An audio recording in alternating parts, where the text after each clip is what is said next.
Join Potato Club today and too sweet that subscribe button. Hello, ladies and gentlemen. Welcome to my review of the greatest Royal Rumble. So, the greatest Royal Rumble is essentially the greatest house show in the history of professional wrestling. The most expensive, the biggest house show anyway. It was a lot of fun. Nothing really of consequence happened. The only title that changed hands was Vacant losing the tag team championships to Bray Wyatt and Matt Hardy. So I mean, nothing matters. Like, no one will be talking about this show in about a month's time. It was still fun. It was a lot of fun. No title changes apart from the tag titles, as I already said. So I predicted all 10 matches. You could make an argument that I get everything right, or you could argue that I got 7 out of 10. So I'm not really sure what to go with. I'll say 7 out of 10. But with the cruiserweight title match, I said Cedric would win if he's not facing Mustafa Ali, because I didn't know who he was facing. I said TBA. I went with TBA to win because I thought Mustafa Ali was going to win it, but he didn't. So it's basically, if I knew it was going to be Kalisto, I would have gone with Cedric Alexander, like I said in the previous video. I said that AJ Styles was going to win, but it was a double count out, and he still retained the title. And I said Roman was going to win. Technically, in every way he won, essentially. He was the first, his hands were first out. He was the first one to actually land on the floor. There was a lot of a lot of confusion. A lot of people argue about who won that match, but clearly they botched that ending up, and really Roman should have won. The storyline wise, Brock won. So I don't know. Arguments for that. So between 7 and 10 out of 10. SSVR Masters also predicted. He also got 7 out of 10. So well done. But yeah, it was a really good show. I'm not going to go through every match by match. I'm just going to say the bits I liked, so we'll just go through it real quick. So, the new sign-ins. So they have like a new performance center in Saudi Arabia, I believe. So these are the they had 4 potential future sign-ins for the WWE from Saudi Arabia in the ring, which was fun. It was a nice little moment. But then you had the Daivari brothers, or Daivari and his cousin, coming out and being the foreign heels. So it was hilarious. We have foreign heels in Saudi Arabia as the Iraq team. So the 2 Daivaris coming out going, Iraq is the best country ever. This is all you've got from Saudi Arabia, which is really funny.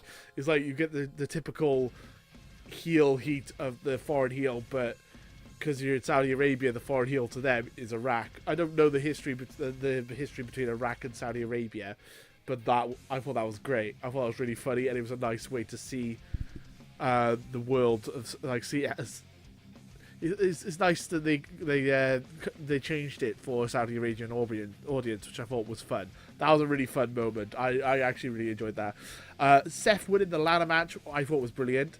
The ladder match itself was really good. Seth winning was the most logical end to a ladder match in the history of professional wrestling. To climb these people are extremely fit. They're in very good shape, and yet when they climb a ladder, they climb one rung at a time, and it takes them about half hour. And then getting the belt down takes them forever. They're like fiddling around with it. They're like batting at it to pour at it. Literally, Seth Rollins jumped on the ladder, climbed up the ladder, grabbed the belt straight down. It took about 10 seconds, which is what would take an average person to win it. It was the most logical ending to a ladder match ever. So I applaud that. That was really fun. AJ Styles versus Shinsuke Nakamura was better than their WrestleMania match. It was a much better match. I would actually say the Roman Reigns Brock Lesnar match was better than their WrestleMania match as well. There's a couple of matches they were rematches for WrestleMania which were better on this card.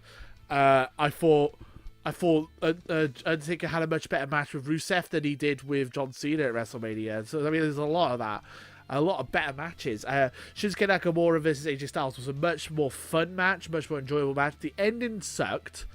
Double count out was kind of expected, to be honest. I kind of expected that's the way it was going to go, but it was still kind of lame. It was a good match up until that point, though. It was much better than their WrestleMania match.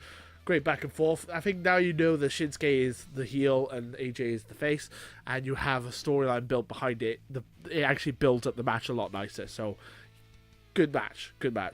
The botch ended to the Roman versus Brock. I mean, obviously it was planned, but they didn't really plan it very well. The Brock versus Roman Reigns ending. So, and then basically that's all I want to talk about the undercard. The greatest Royal Rumble match though was a lot of fun. That was a lot more fun than I thought it'd be.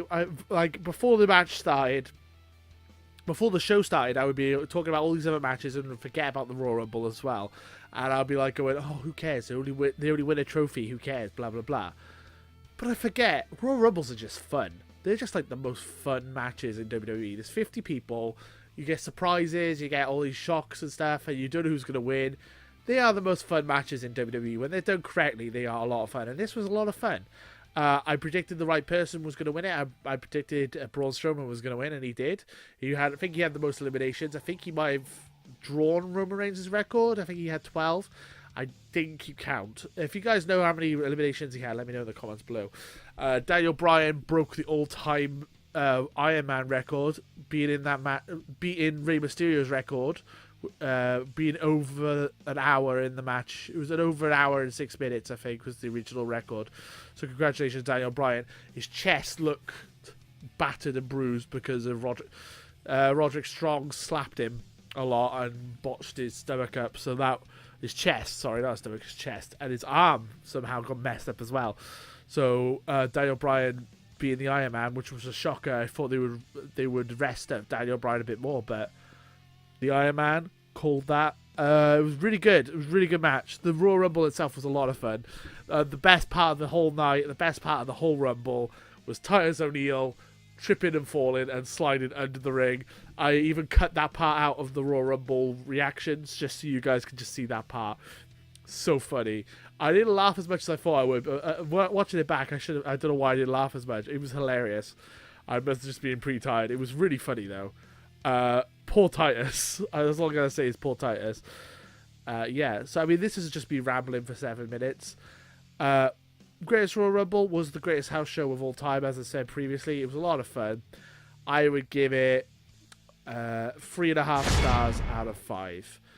That's all I'm going to say. Thank you guys for watching. Until next time, too sweet. Laters.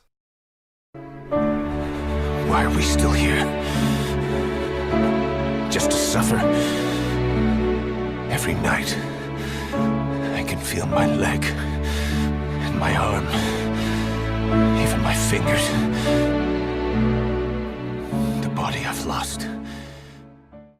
Join Potato Club today and too sweet that subscribe button.